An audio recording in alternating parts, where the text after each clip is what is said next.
depends on the people that gather this information.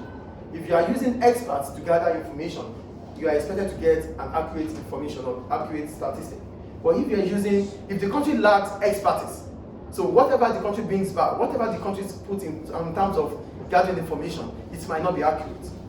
So because country B doesn't have the same workforce or experts that country B has, then country A might not be able to give an accurate figure of what happens within its country. So the quality of information gathered might make it difficult for us to compare country A and country B. Do you understand what quality means here? Quality here is what we are able to give, what we are able to put out in terms of our values, in terms of our figures. So if we have experts that gives values, yes, it's fine. But because there are different countries and there are different levels of education, because there are different levels of education, it might affect the output in that country. So the method of gathering information varies based on the quality of information. And the quality of information is based on the quality of the workforce, those in charge of gathering information. If those in charge are average, the result you are expecting is average. If those in charge are excellent, the result you get is excellent. So because we have this variable, it might affect our living standard. Do you understand the second point here? That's about quality. Do we get it or not, please? The third one, the size of hidden economies. One of the reasons why it's difficult to put statistics together is hidden economy. We talked about the black market. Some information and when we talk about hidden economy, it depends on the country. Some countries are very strict in terms of making sure that there is no hidden economy. Other countries are loose. They don't have that, different countries have different ways of regulations and laws. So country B might have strict restrictions that would reduce hidden economy, while country B doesn't have. So because we have different restrictions in countries, it means when we're comparing data, when we're comparing national income, based on the fact that there's hidden economy, we might not be getting accurate figures. And mostly African countries, they don't have that strong, they don't have technology like developed countries.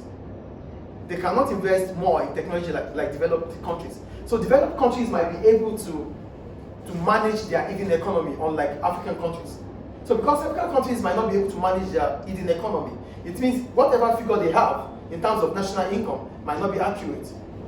Because hidden economy means resources are used, but money is not flow. We cannot record the money that comes in or out of that transaction.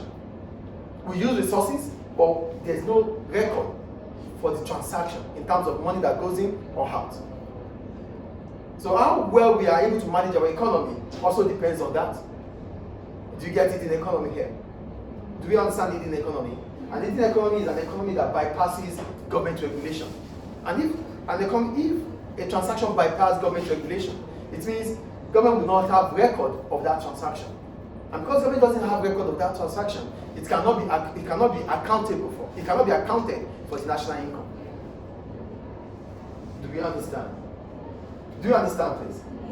The next one, national income figure must be adjusted with population. Different countries have different population. Let's talk about Nigeria and Libya. Libya has maybe roughly 7 million, estimate 7 million population. Nigeria has over 400 million in terms of population. So the GDP of Nigeria is around maybe, I think 30 billion, while Libya is 5 billion. So it's times 6 of Libya. But doesn't make Nigeria to be better in terms of the living standard. So we have to compare the GDP per capita of Libya compared with the GDP per capita of Nigeria. So when we compare the GDP per capita of Nigeria with the GDP per capita of Libya, Libya will have a better GDP per capita than Nigeria because of the population of Nigeria.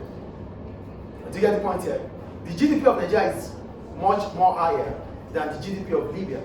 But that does not determine the living standard in Libya compared to Nigeria.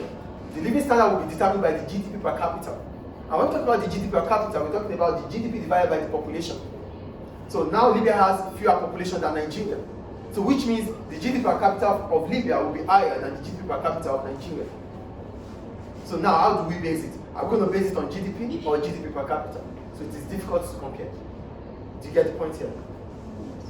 The next one, the quality of goods produced differ. Country A and country B. The quality of goods depends on the quality of resources they have. And when we talk about the quality of resources, we're talking about the quality of workforce. So if you have average workforce, what you expect from them is average output. If you have excellent workforce, what is expected is excellent output. So quality also differs. A country that has better quality will sell more than a country that lacks quality, isn't it? So most of the people want to buy maybe American-made products than Chinese-made products. Why? Because they feel American-made products are more quality than Chinese-made products. This is comparison. So that will also affect the living standard. Do we get it, please? I hear. Do we get it, please? The next one.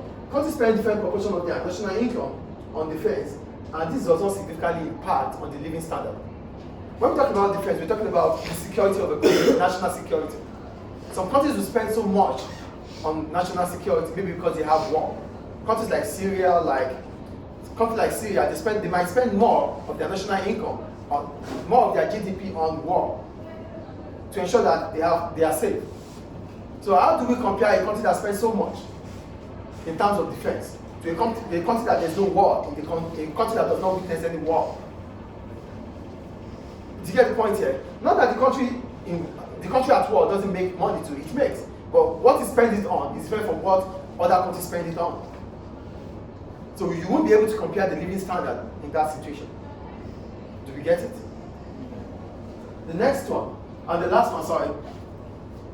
Geography distorts comparisons that different countries spend different amounts of money on utilities. Different countries have different regions. When we talk about geography here, we're talking about different regions and their weather conditions, their climates. Some countries, like countries that are so cold, like every now and then they witness, a very cold temperature, like a very, a timid temperature. So because the country there, like for Russia might spend so much on heating and lighting than a country like Libya. Iceland might spend so much on heating than a country like Nigeria. Do you get the point here? So because we spend so much on certain utility, that reduces the amount of income we have. Do you get the point I'm making or not? When we have different geography, it means different countries have what they spend on separately. A country that is so cold, like Finland, they might spend so much on heating because they need to be warm. So spending so much on heating makes them to be warm. That doesn't make them not to be rich. So, but what they spend on is different from what we spend on. Because we don't have to spend so much on electricity, you might be able to spend on holidays in Bahamas, holiday in Dubai and the West. So when we're comparing it, we now check, Finland spends so much on heating. So maybe people in Finland might not be able to have the same holiday we have here. Not because they don't have the money, but the geographical location they have does not allow them to spend on luxury. Do you understand? Any question about comparing living standards with GDP and GNI?